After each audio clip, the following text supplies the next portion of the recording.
Halo semuanya, balik lagi nih bersama saya Reza di Sobi Kasir, sahabat pintar solusi usaha. Dimana tempat kalian bisa sharing, kita berbagi ilmu bersama, kita sharing knowledge, baik produk maupun tips and trick bisnis. Dan sebelum kalian menonton video kali ini, jangan lupa untuk subscribe terlebih dahulu channel Sobi Kasir, dan like, comment, and subscribe. So, kali ini kita bakalan membahas sedikit diskusi nih mengenai pelanggan. Tapi sebelum itu kita mari panjatkan syukur terlebih dahulu karena kasus COVID-19 di Indonesia kali ini sudah mulai mereda, sehingga mulai banyak bisnis yang kembali pulih.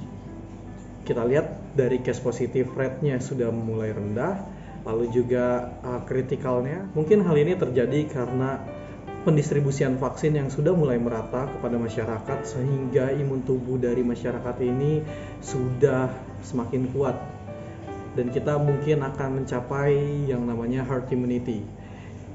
Balik lagi nih ke hal yang positifnya, bisnis sekarang sudah mulai pulih, walaupun beberapa bisnis mungkin sudah terdisrupsi karena efek COVID-19 ini. Banyak bisnis proses yang kini sudah mulai berubah, seperti penjualan yang saat ini sudah mulai fokus ke penjualan secara online. Lalu banyak hal, order makanan sekarang kita sudah terbiasa dengan online. Banyak hal baru yang bisa kita katakan sebagai new normal merupakan hasil dari efek samping dari COVID-19 ini. Akan tapi, walaupun bisnis prosesnya telah berubah, yang namanya hal ini nih yang akan kita bahas, ini pasti tetap terjadi, yaitu keluhan pelanggan. Baik dulu maupun sekarang, pelanggan mengeluh itu adalah hal yang lumrah. Pelanggan mengeluh itu adalah hal yang lumrah, dan itu yang seharusnya sudah biasa dihadapi oleh seorang sales, khususnya ya. Nah, gimana sih kalau kita menghadapi pelanggan yang melakukan keluhan? Apa sih step by step yang perlu kita lakukan untuk mengatasi hal itu, sehingga bisa jadi yang awalnya keluhan pelanggan itu merupakan sebuah ancaman, bisa jadi merupakan sebuah titik balik untuk mendapatkan opportunity atau kesempatan baru. Bisa kesempatan untuk mendapatkan profit ataupun hal lainnya. Tapi balik lagi, fokus kita bagaimana kita menghandle terlebih dahulu keluhan pelanggan. Oke. Untuk yang pertama nih, mungkin saat ini beberapa orang sudah tidak bertatap muka secara langsung dengan pelanggan kalian. Bisa jadi melalui jaringan telepon atau daring. Dan ini yang kadang merupakan hal yang cukup sulit. Bagaimana nih? Apakah kita mengatasi keluhannya dengan cara yang berbeda? Nah, sekarang saya akan sharing sedikit nih. Mungkin nanti kalau teman-teman punya ilmu yang lebih atau ada yang ingin di-sharing, boleh ditulis di kolom komentar. Oke, untuk hal yang pertama nih, mau itu saat ini atau dulu, cara kalian untuk mengatasi keluhan pelanggan itu pertama adalah meminta maaf. Meminta maaf lakukan dengan benar-benar dan sungguh-sungguh. Tunjukkan rasa bahwa kalian meminta maaf itu secara tulus. Jangan kalian fokus kepada permasalahan yang dia keluhkan. Karena ketika kalian fokus terhadap permasalahan yang dia keluhkan, bisa jadi kalian merasa, oh ini bukan salah saya, tapi bisa jadi ini salah customer. Tapi enggak seperti itu. Hal yang pertama kalian harus lakukan, kalian harus tetap membuka hati, melapangkan dada untuk meminta maaf terlebih dahulu. Setelah kalian meminta maaf, lalu kalian dengarkan keluhannya. Pelanggan mungkin memiliki cara-cara yang berbeda dalam menyampaikan keluhan. Ada yang berapi-api, semangat. Ada juga yang melankolis, dia diam, tapi memiliki efek nanti jangka ke depan, tapi memiliki efek jangka panjang yang bahaya untuk bisnis kalian. Ini yang harus kalian antisipasi. Maka dari itu, dengarkan keluhannya, perhatikan dan simak baik-baik apa sebenarnya poin utama yang menjadi sebuah permasalahan yang mereka keluhkan. Oke, untuk poin yang kedua yaitu tunjukkan empati. Bisa jadi keluhan yang disampaikan oleh pelanggan bukan merupakan kesalahan dari proses bisnis kalian ataupun dari barang, produk yang kalian tawarkan atau kalian jual. Bisa jadi merupakan keluhannya ini karena hal-hal non teknis yang merupakan menjadi kendala dalam customer untuk menggunakan produk atau barang yang kalian berikan. Sebagai tim yang menanggulangi komplain harus mengingat 3 hal ini, yaitu pertama, jangan langsung mengelak, kedua, hindari sikap yang defensif, dan yang ketiga, jangan memojokkan pelanggan, karena empatilah yang harus dikedepankan untuk menanggapi komplain, sehingga meskipun kesalahan ini dari customer atau pelanggan, kalian harus menghaluskan bahasa penyampaian kalian agar mereka tidak merasa seperti dipojokkan atau dikalahkan, sehingga kita bisa benar-benar lebih membantu mereka. Bukan berarti kita harus menanggung rugi dari komplain yang mereka sampaikan, tapi kita sampaikan secara baik-baik. Mungkin bisa kita role play atau teman-teman coba sendiri di rumah. Selanjutnya nih ya, yang ketiga, setelah kita mendengarkan komplain, kita meminta maaf, lalu kita menunjukkan empati kita. Dalam permintaan maafnya juga tulus, menunjukkan empati, kita lebih memahami nih permasalahan dari customer.